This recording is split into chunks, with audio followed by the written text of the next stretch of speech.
Congressman Davis, do you think that there's, in the future, hope of getting more language about D.C. budget autonomy in the RNC platform? Well, I'd like to see it in the law of the land, and I think we're working on that. Majority Leader Cantor has supported it. Darrell Issa, the chairman of the committee with responsibility in the House, has supported this.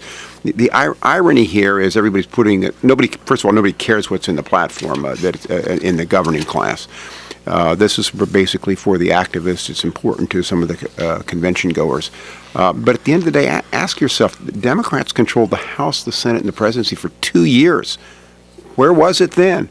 Why didn't they get it done then? How come I was in the House, we got through D.C. voter rights in the House, clean shot, blocked by a filibuster in the Senate.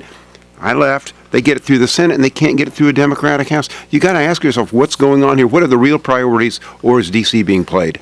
Well, the whole effort for D.C. vote, Congressman Davis did, in fact, craft the one possible compromise that had any chance in the last 30 years. Which Paul Ryan voted for, I just want to point out. Well, we'll get to him in a moment. Okay. But the whole... Well, I wanted to give him a good introduction, that's all. The problem in the city is that we are a city filled with powerful people who have direct line access to Congress to get things they want done. They don't have to go through a U.S. senator or a member of Congress or Eleanor Holmes Norton.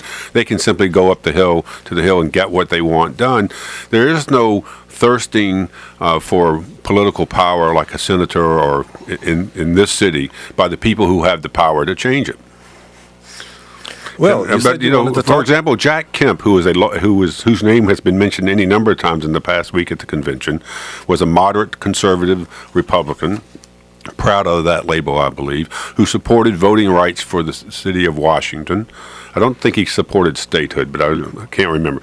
But then I would like to ask, Paul Ryan, the vice presidential nominee, is a student of Jack Kemp's. Right. A mentee. Is mentee? Yes, okay. Always sounds like a whale or something. Will Paul Ryan give the city a second look if he's vice president of the United States? Sure.